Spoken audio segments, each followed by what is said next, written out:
आकाशवाणी देहरादून से प्रस्तुत हैं प्रादेशिक समाचार। पहले मुख्य समाचार। संसद का बजट सत्र दोनों सदनों की संयुक्त बैठकों में राष्ट्रपति के अभिभाषण के साथ शुरू।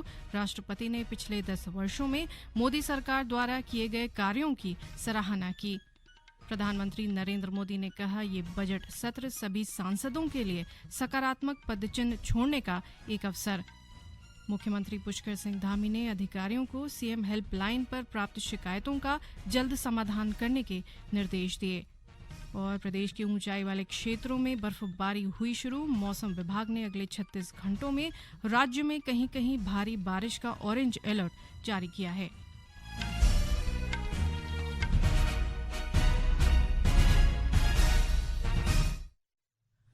नमस्कार, समाचारों के साथ मैं व्याख्या चंदोला। और अब समाचार विस्तार से। राष्ट्रपति द्रौपदी मुर्मू ने कहा है कि सरकार का मानना है कि विकसित भारत की विशाल संरचना 4 मजबूत स्तंभों युवा शक्ति, नारी शक्ति, किसान, गरीब पर आधारित होगी। उन्होंने कहा कि समाज के हर वर्ग और देश में हर हिस्से में स्थिति और लोगों के सपने एक समान है और उनकी सरकार ने कर राजस्व का महत्वपूर्ण हिस्सा इन स्तंभों को सशक्त बनाने में लगाया है। आप सभी करोड़ों भारतीयों की आकांक्षाओं के प्रतिनिधि हैं। आज जो युवा स्कूल कॉलेज में है, उनके सपने बिल्कुल अलग हैं। हम सभी का ये दायित्व है कि अमृत पीढ़ी के सपनों को पूरा करने में कोई कसर बाकी न रहे। विकसित भारत हमारी अमृत पीढ़ी के सपनों को साकार करेगा। इसलिए हम सभी को एक साथ मिलकर संकल्पों की सिद्धि के लिए जुड़ना होगा। आज संसद में दोनों सदनों की संयुक्त बैठक को संबोधित करते हुए उन्होंने कहा कि भारत ने पिछले 10 वर्षों में राष्ट्रीय हित में ऐसे अनेक कार्य किए हैं जिनकी लोग दशकों से प्रतीक्षा कर रहे थे। अयोध्या में राम मंदिर के निर्माण का उल्लेख करते हुए उन्होंने कहा कि लोगों को इसकी सदियों से आशा थी और ये सपना अब पूरा हो गया है। पिछले 10 वर्षों में भारत ने राष्ट्रहित में ऐसे अनेक कार्यों को पूरा होते हुए देखा है जिनका इंतजार देश के लोगों को दशकों से था। राम मंदिर के निर्माण की आकांक्षा सदियों से थी। जम्मू कश्मीर से आर्टिकल 370 हटाने को लेकर शंकाएं थी, आज वो इतिहास हो चुकी है। इसी संसद ने 3 तलाक के विरुद्ध कड़ा कानून बनाया है। इसी संसद ने हमारे पड़ोसी देशों से आए पीड़ित अल्पसंख्यकों को नागरिक देने वाला कानून बनाया। सरकार ने 1 रैंक 1 पेंशन की भी लागू किया। राष्ट्रपति मुर्मू ने कहा कि पिछला वर्ष देश के लिए उपलब्धियों से भरा रहा। भारत तेजी से बढ़ती अर्थव्यवस्था बना और चंद्रमा के दक्षिणी ध्रुव पर पहुंचने वाला पहला देश बना। उन्होंने कहा कि भारत ने G20 शिखर सम्मेलन के सफल आयोजन से विश्व में देश की भूमिका को मजबूत किया है।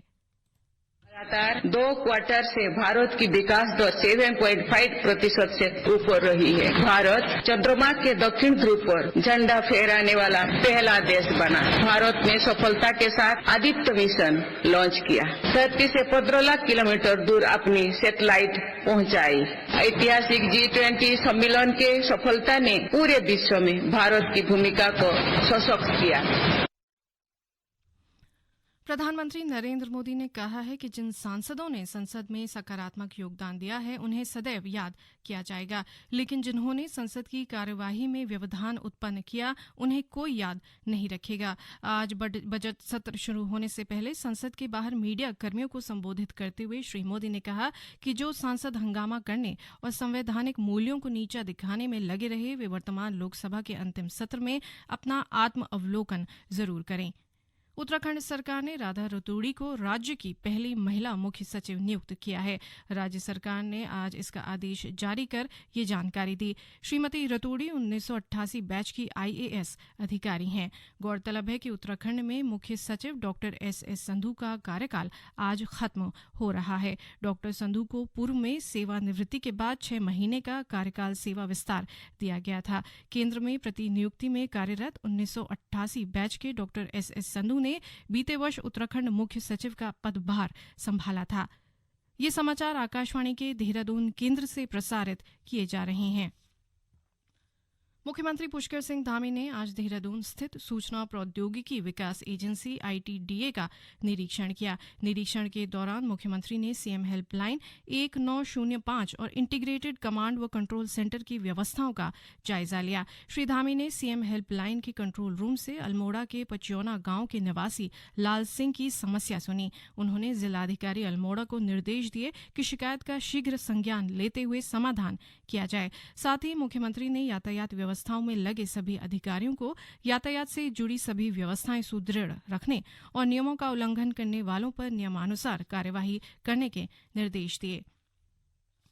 प्रदेश में पहाड़ी क्षेत्रों में रहने वाले नागरिकों के सुगम यातायात के लिए सड़कों के निर्माण में आने वाली बाधाओं को जल्द दूर किया जाएगा। इसके लिए लोक निर्माण मंत्री सतपाल महाराज ने केंद्रीय वन एवं पर्यावरण मंत्री भूपेंद्र यादव को पत्र लिखकर वांछित मोटर मार्गों के निर्माण में वन भूमि अधिग्रहण की प्रक्रिया को आसान बनाने का आग्रह किया है।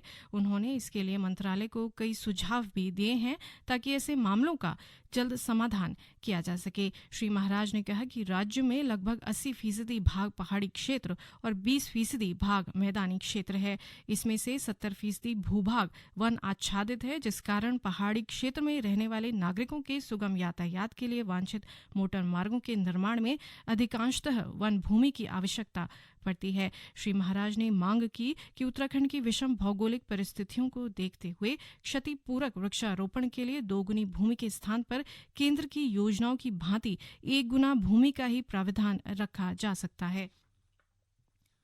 प्रदेश में बढ़ती ठंड से बचाव के लिए सरकार ने राज्य के 3 लाख से अधिक पंजीकृत श्रमिकों को 15 दिनों के भीतर कंबल बांटने का लक्ष्य रखा है। मुख्यमंत्री पुष्कर सिंह धामी ने आज देहरादून से पंजीकृत श्रमिकों को कंबल वितरित कर अभियान की शुरुआत की। इस अवसर पर श्री धामी ने संबंधित अधिकारियों को श्रमिकों की सहायता के लिए चलाई जा रही योजनाओं से लाभान्वित करने और उन्हें जागरूक करने के निर्देश दिए। उन्होंने कहा कि प्रधानमंत्री नरेंद्र मोदी के विकसित भारत के संकल्प को पूरा करने के लिए समाज के हर वर्ग के लोगों के जीवन स्तर को ऊपर उठाने के लिए निरंतर प्रयास करने होंगे। इस दौरान मुख्यमंत्री ने श्रमिकों से बातचीत कर उनका हालचाल जाना और उनका मनोबल भी बढ़ाया। और अब एक नजर आज के मौसम पर। प्रदेश के गंगोत्री, यमुनोत्री धाम समेत ऊंचाई वाले क्षेत्रों में आज बर्फबारी हुई है, जबकि मैदानी इलाकों में कहीं कहीं बूंदाबांदी और आंशिक बादल छाए रहे। इस बीच मौसम विभाग ने अगले 36 घंटों के दौरान उत्तरकाशी, चमोली, रुद्रप्रयाग, पिथौरागढ़ और बागेश्वर में कहीं कहीं भारी बारिश के साथ ओलावृष्टि का ऑरेंज अलर्ट जारी किया है। इसके साथ ही टिहरी, देहरादून, पौड़ी, हरिद्वार, अल्मोड़ा, चंपावत, नैनीताल और उधमसिंह नगर में भी कहीं कहीं बारिश का येलो अलर्ट जारी किया गया है। इस दौरान विभाग ने बर्फबारी वाले इलाकों में बर्फ हटाने के लिए समय पर पर्याप्त अधिकारियों की तैनाती और लोगों को फिसलने वाली जगह जाने से बचने की सलाह दी है। उधर हरिद्वार में घने कोहरे के कारण 5 वाहन आपस में टकरा गए। हादसे में 2 लोग घायल हो गए। हादसे के कारण हाईवे पर लंबा जाम लग गया। हरिद्वार जिले के शाहपुर शीतला खेड़ा गांव में ग्राम पंचायत के कराए जा रहे सौंदर्यीकरण के सभी कार्य आज पूरे हो गए हैं। ग्राम प्रधान दीपक सैनी ने बताया कि स्वच्छता कार्यक्रम के तहत ग्राम पंचायत शाहपुर शीतला खेड़ा ब्लॉक बहादुराबाद हरिद्वार का सौंदर्यीकरण का कार्य किया गया है। उन्होंने बताया कि पंचायत घर को भी उत्तराखंड राज्य का सबसे आधुनिक पंचायत घर बनाया गया। गौरतलब है कि 30 सितंबर 2023 को भारत मंडपम दिल्ली में प्रधानमंत्री मोदी ने संकल्प सप्ताह का आयोजन किया था, जो देश के 500 आकांक्षी ब्लॉकों में मनाया जाना था, जो एक विशिष्ट विकास थीम को समर्पित है। कार्यक्रम के तहत बहादुराबाद ब्लॉक के 5 गांवों को लिया गया था, जिसमें ग्राम पंचायत शाहपुर शीतला खेड़ा का नाम भी सम्मिलित था। अंत में मुख्य समाचार एक बार फिर।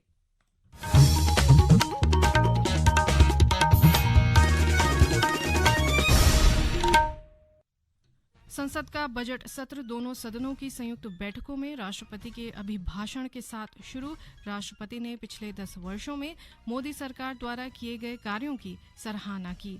प्रधानमंत्री नरेंद्र मोदी ने कहा, ये बजट सत्र सभी सांसदों के लिए सकारात्मक पदचिन्ह छोड़ने का एक अवसर। मुख्यमंत्री पुष्कर सिंह धामी ने अधिकारियों को सीएम हेल्पलाइन पर प्राप्त शिकायतों का जल्द समाधान करने के निर्देश दिए। और प्रदेश के ऊंचाई वाले क्षेत्रों में बर्फबारी हुई शुरू। मौसम विभाग ने अगले 36 घंटों में राज्य में कहीं कहीं भारी बारिश का ऑरेंज अलर्ट जारी किया है।